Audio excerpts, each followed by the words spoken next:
Бақыт Мақсұтқызы Алматы облысы Іле ауданы Чапай ауылындағы 10-ші орта мектепте ұстаздық қызметімді атқарып, осы мектептен зейнеткерлікке шықтым. Бүгін таңда жаңа ақын ұлы Абай Құнанбайұлының 175 жылдық мерейтойына арнап, өзімнің өлең жолдарымды сіздерге шашу етіп отырмын. Хакім Абай дана болған халқына, ұлағатты сөзі қалды артында. Келер ұрпақ болашағын ерте ойлап, ілім-білім жолын салды халқына. Өз заманын сөз қылғанда ашына, қарсы шықты биліктің де басына. Таптатысы, ескі әдет ғұрпты, сынға алды, ой тастады халқына. Өнер білім қусаң сен, заманың сенің түзелер, ащы менен тұщыны ажырататын күн келер. Досты досша бағала, өнер білім жағала, халқыңа адал қызмет ет деген ақын сөзі санада.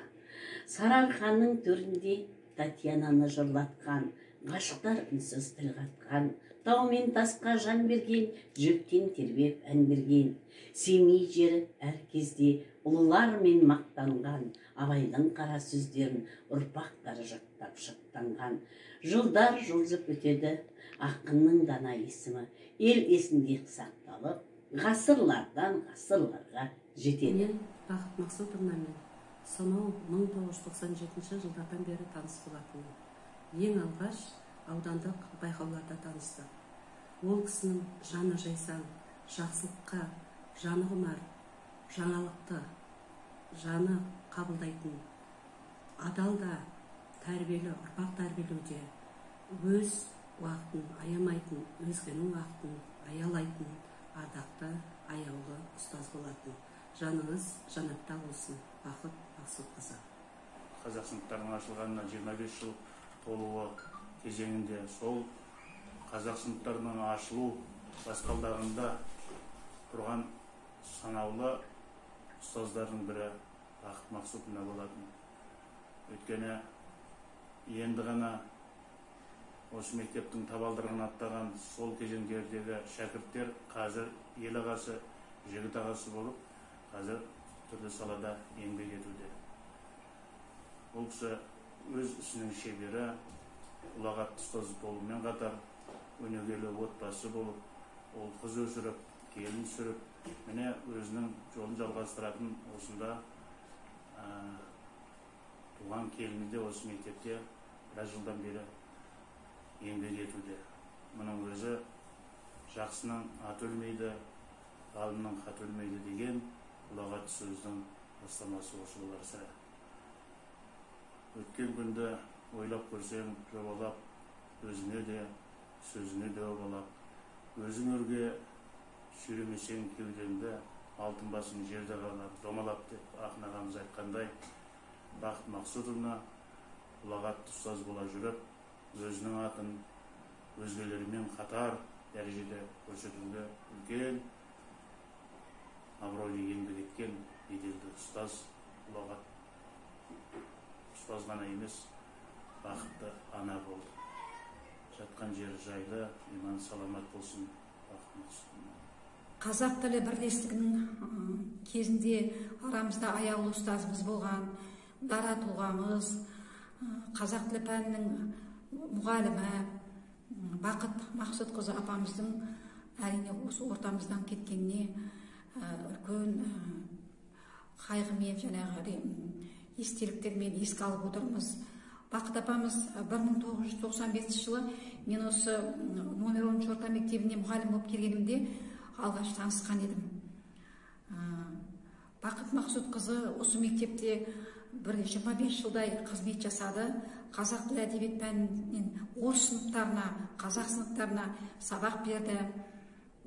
Аяулы ұстаз болды, шәкірттерін тәрбиелеп шығарды. Әрине, енді ғана зейнетке шығып, өз немерелерінің, балаларының ортасында зейнетінің жемісін көрейін деген шақта осындай орын толмас қаза болды. Біз аяулы ұстазымыз Бақыт апаны бүгін еске ала отырып, оның әрқашанда ортамызда ақылшы болып, жақсы ұстаз болған сағынышпен еске алып отырмыз. Жалпы өмір деген әрбір адам бір-біріне қонақ қой. Бақыт апамыздың жатқан жері жәннатта болсын, топырақты торға болсын деп айтқым келеді. Және алдағы уақытта да Бақыт апамыздың бейнесі біздің жүрегімізде сақталады деп айтқым келеді. Ол мектепте жүрген уақытында тек қана қазақ тілінен қазақ сыныптарына ғана емес, орыс сыныптарына да сабақ берді. Орыс сыныбындағы оның оқытқан оқушысы Чусин Максим ерекше оқушы болды. Ол тек қана орыс тілін ғана емес, қазақ тілін де меңгеріп алған нағыз қазақтың азаматы десек те болады. Бүгінгі таңда ол білікті маман ретінде абыроймен елге қызмет етіп жүр.